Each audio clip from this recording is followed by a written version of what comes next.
Melissa Clark sat in a chair by the window, gently stroking her swollen belly while gazing at the rain-streaked glass. In her 35 years of life, how many times had she dreamed of this moment? Yet, the feeling constricting her chest now was as much anxiety as it was anticipation. "Why now?" Melissa whispered softly. The pain of learning that her mother, Diana, had planned her sister Carol's promotion party on her due date still lingered in her heart. Her mother's words over the phone echoed in her ears. "I'm sorry, but Carol's promotion is a big event. We can't change the date. Your baby might not be born exactly on schedule, right?" "As always." Melissa sighed deeply. Since childhood, the important moments in her life had always been overshadowed by Carol's successes. On the day of Melissa's high school graduation, her mother was accompanying her sister to a state dance competition. On her college graduation day, Carol's soccer tournament took priority. And even at her wedding, her mother repeatedly left her seat saying, "I need to call Carol." 7 years of marriage. Life with her husband Jack had brought Melissa new stability and happiness. Jack, who worked as a construction site supervisor, always supported her in balancing her work as an accountant with home life. And now, their first child was about to be born. "Why does mother always value my sister more than me?" Melissa quietly asked herself. This question, which had followed her since childhood, remained unanswered. When she announced her pregnancy, her mother's first response wasn't "congratulations," but rather, "Carol has been assigned a new project at work." From then on, updates about Melissa's pregnancy were constantly overshadowed by stories of Carol's professional success. "Can't you change the date of the baby shower? Carol has an important presentation that day." "Your morning sickness is bad?" "Well, Carol stayed up all night to finish a proposal." "Getting the baby's room ready?" "That's nice. But Carol got a new office." Now, as her due date approached, her mother was planning a party to celebrate her sister's promotion. The day coincided exactly with the delivery date predicted by her doctor.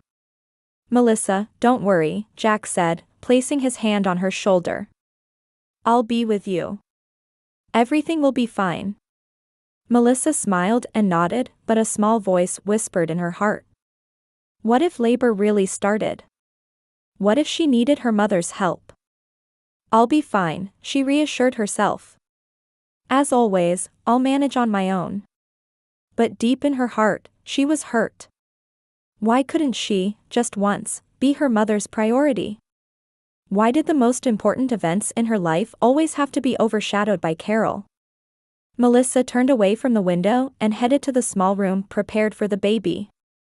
Pastel pink walls, a white wooden cradle, and a soft rocking chair placed in the corner. Everything was perfect. "I will cherish you more than anything in the world," Melissa whispered to her belly. "You will always be my top priority." In that promise, Melissa put everything she had never received from her own mother. 2 days before her due date, something unexpected happened. Melissa felt her first contraction while making tea in the kitchen. A sharp pain shot through her lower abdomen, and she clutched the counter. "It's too early," she thought. Jack had left on a business trip 2 days ago due to an emergency at a construction site. He had promised to be back tomorrow, but Melissa now realized that promise wouldn't be in time. The clock showed 6 in the evening. Outside the window, the early winter sunset was beginning to envelop the city. Melissa took a deep breath, trying to stay calm. "Don't panic," she told herself. "This might just be false labor." But 15 minutes later, another intense contraction hit her. This time stronger and lasting longer. With trembling hands, Melissa picked up her phone and called Jack. "Melissa? What's wrong?" Concern seeped through Jack's voice. "Jack? I think labor has started," Melissa said, trying to regulate her breathing. "It's pretty painful. I'll come back right away. But it'll take at least 3 hours. You should call an ambulance." "I am still okay." But I'll get someone to come. Melissa hung up and took a deep breath. Her options were limited. Mrs. Wilson next door had been away on a trip since last week. Her friend Sarah lived out of town and couldn't possibly make it during rush hour. There was only one option left.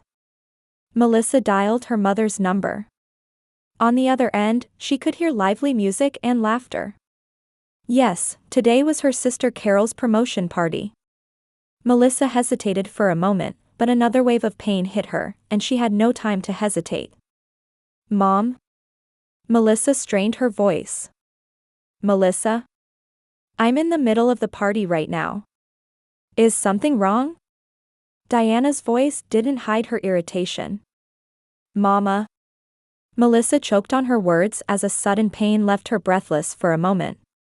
I'm having contractions, the baby's coming. Come now.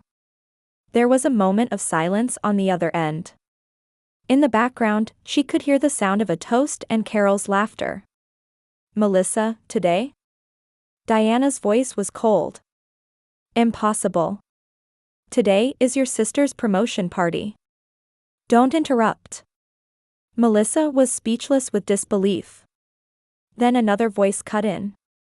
Mom, who is it? It was Carol's voice. Followed by a cheerful, oh, is it Sis?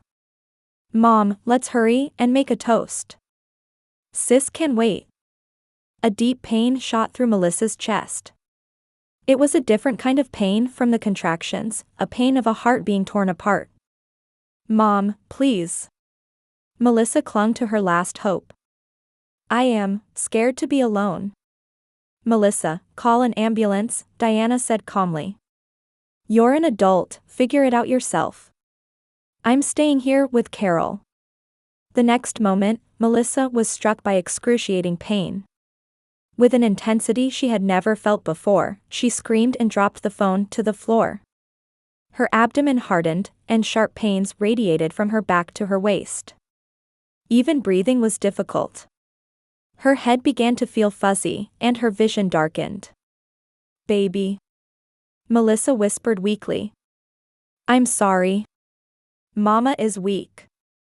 She collapsed to the floor, feeling consciousness slip away. The last thing she heard was her mother and sister's laughter from the phone.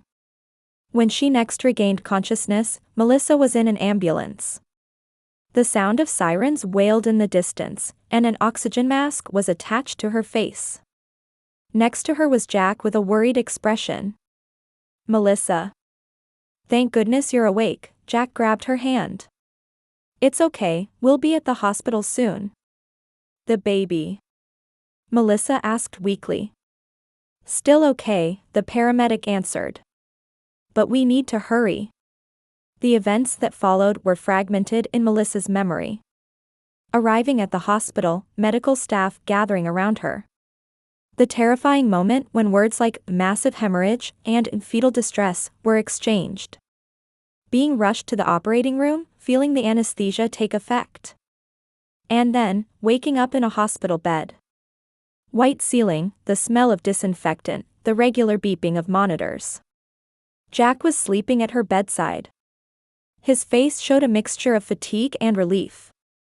Jack? Melissa called out with dry lips. Jack immediately woke up and jumped to take her hand. Melissa. Thank goodness, really thank goodness. The baby, she asked fearfully.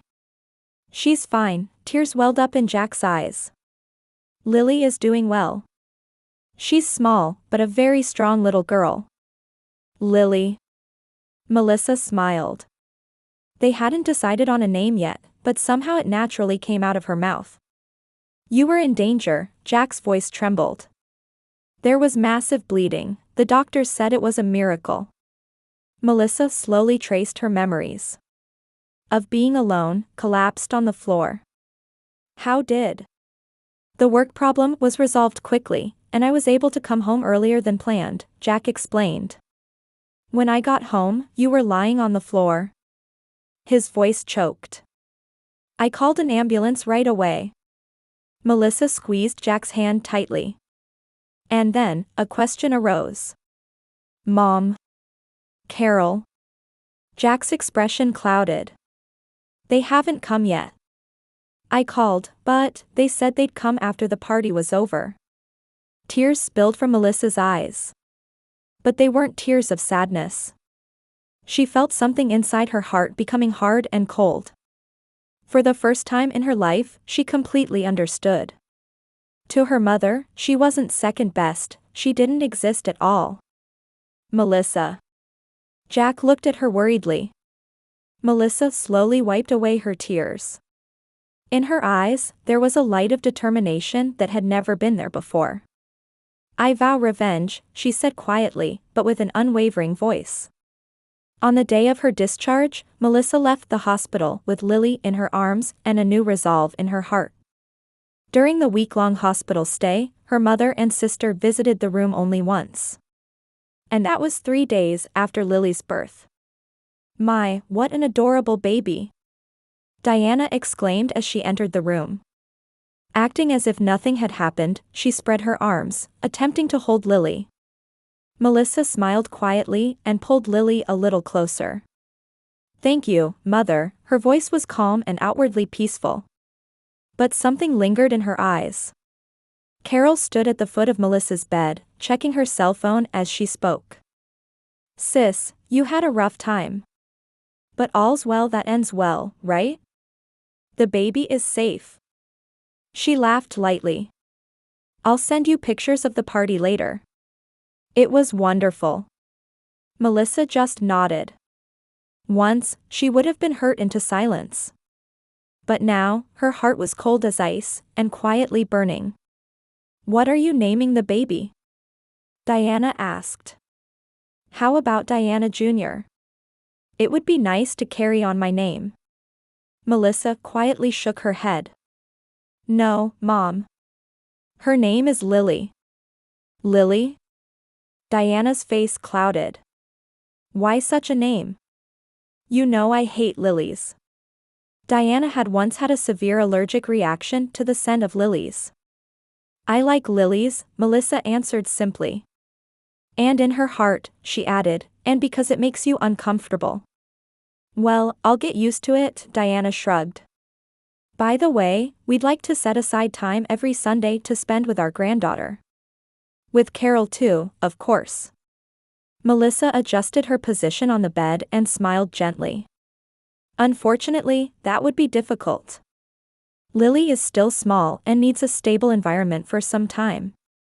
But Diana began to speak when a nurse entered the room. Excuse me, it's time for Mother's rest, the nurse said to Diana and Carol. Please come back tomorrow. After they left, Melissa gazed at Lily and held her tiny hand. After returning home, Melissa's plan progressed quietly. Every time her mother contacted her wanting to see Lily, Melissa declined with various reasons. 2 months passed, and the time Diana and her sister had spent with Lily amounted to less than a few hours. Even then, Melissa strictly limited the time and was always by their side. Melissa, why won't you let us spend more time with Lily? Diana complained one day.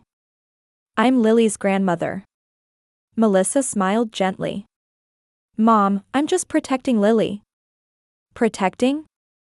From me? What are you saying? Diana's voice was tinged with anger. No, not like that, Melissa replied calmly. I just want to ensure that Lily grows up in a safe and stable environment. Her mother left, dissatisfied. And the next day, a call came from Carol. Sis, Mom is crying. Why are you being mean? Mean? Melissa's voice was cold. Carol, you probably wouldn't understand. Do you remember what you were doing when I was nearly dying? A silence followed on the other end of the phone. Let's hurry and make a toast. Sis can wait, Melissa repeated Carol's words exactly. Your words, Carol. At that time, we were in the middle of the party. Carol began to make excuses but was interrupted by Melissa. Yes, in the middle of the party. While I was unconscious on the floor, bleeding heavily, you were toasting with champagne. Carol fell silent. If you want to see her, come next Sunday at noon.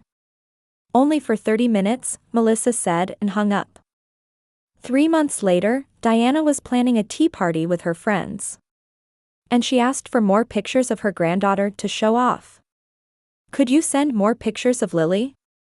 I want to show my friends. Melissa, holding Lily, considered her mother's wish. And she made a decision. Just as you ignored my important moments, I'll do the same, she said calmly. Lily's pictures are just for our family. What are you saying? Diana raised her voice. I'm your mother. Lily is my grandchild whom you're keeping from me.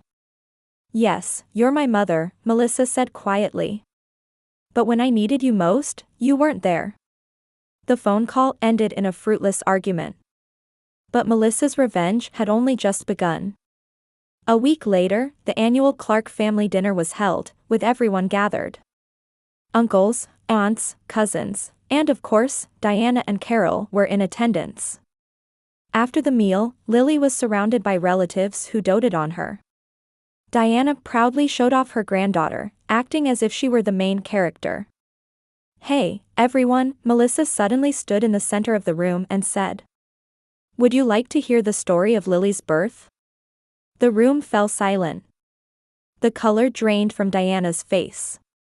2 days before my due date, I was alone at home when labor started, Melissa began slowly. Jack was on a business trip, and I called my mother for help. She began to recount the details of the day of birth. The moment she was rejected by her mother, when she lost consciousness on the floor, how she was in danger. Her voice trembled, but her eyes were dry. If Jack hadn't come home early, either Lily nor I might be here today, Melissa quietly concluded. A shock ran through the relatives. Aunt Martha covered her mouth, and Uncle George looked at Diana with accusing eyes. Melissa, how could you? Diana began weakly. It's not a lie, is it? Melissa looked straight into her mother's eyes. What did you say when I called you? Diana was at a loss for words. Carol blushed and stared at the floor. From that night on, Diana's reputation in the community plummeted. The image of an exemplary mother and a successful businesswoman that she had built over many years crumbled overnight. Some of her real estate company's clients even terminated their contracts. Carol was also affected. Rumors circulated at her company that her promotion was postponed due to family issues. For Carol, who worked at her mother's company, this was a serious blow. You've ruined our lives, Carol made an angry phone call. Mom is depressed. It's affecting the business. Is this what you wanted? Melissa answered calmly while putting Lily to bed. Carol, this is just the beginning. Of what? Of justice, Melissa said. And of my new life. After hanging up, Melissa gazed at Lily's sleeping face. Mama has become strong, she whispered. So that no one can hurt us again. In her heart, she felt the anger and sadness that had smoldered for years turning into a quiet resolve. Melissa's revenge had only just begun. 3 years passed. On a gentle Saturday afternoon, as lilies planted in Melissa's garden swayed in the breeze, 8-year-old Lily was playing on the lawn with her brother Noah. Noah had just turned 3 and was an energetic boy who followed his sister around. Melissa sat on the porch, smiling as she watched over the children. At 40, her face showed peaceful happiness and calm. The old wounds had healed, and a new life had blossomed. They really look happy. Jack appeared on the porch carrying 2 glasses of lemonade. Yes, Melissa took a glass from her husband's hand. And so are we. The relationship with Diana had followed a complex path since that parting at the hospital. As promised, Melissa arranged for a care facility for her mother and secured her care after discharge. Carol initially tried to avoid involvement, citing the busyness of work, but was surprised and ashamed by Melissa's decision. To think Melissa would go that far. Carol was reported to have confided to a friend. I was only thinking of myself. Although Diana recovered, her former dignity and confidence never returned. Her reputation in the community was damaged beyond repair, and many friendships were permanently lost. Her real estate business also shrank and eventually had to be sold. Ironically, the relationship between Diana and Carol had also deteriorated. "You abandoned me," Diana accused Carol, and Carol retorted, "You ruined my success." The two now met maybe once a month, if that. "I got a call today," Melissa said after taking a sip of lemonade. "From Diana?" Jack asked. Melissa nodded. "Mom wants to meet Noah. She's never met him yet." Jack carefully observed Melissa's expression. "What do you think?" Melissa gazed at the children and was silent for a while. "I think it's okay," she finally said. "It's enough now." 5 years ago, Melissa thought she had completed her revenge. But in reality, it was just the beginning of her own liberation. The number of visits to her mother at the care facility, initially only once a month, gradually increased. Conversations evolved from superficial topics to deeper ones. "Why did you prioritize Carol over me?" One day, Melissa finally found the courage to ask. Tears welled up in Diana's eyes. "I thought you were strong. Always independent, fine without me. Carol was different. She always sought my attention. I thought that was proof she needed me." That answer untangled something in Melissa's heart. The irony that being seen as a strong had been the very thing that kept her from her mother's affection. Today, Melissa made a final decision. It was time to completely let go of the past. "Tomorrow, I'll invite Mom to our home," Melissa told Jack. "Let her spend time with the children." Jack took his wife's hand and squeezed it gently. "You're a wonderful person, Mel." Melissa smiled. "My real revenge was to become happy," she said quietly. "And to be free from the chains of the past." In the distance, she could see Lily hugging her brother. Tears welled up in Melissa's eyes. They weren't tears of sadness, but of gratitude and liberation. After a long journey, she had finally found her own worth and had truly become a mother in the real sense. "I will never again let anyone determine my worth," Melissa vowed in her heart. "And I will teach my children the same." The sun was setting on the horizon, leaving the promise of a new day.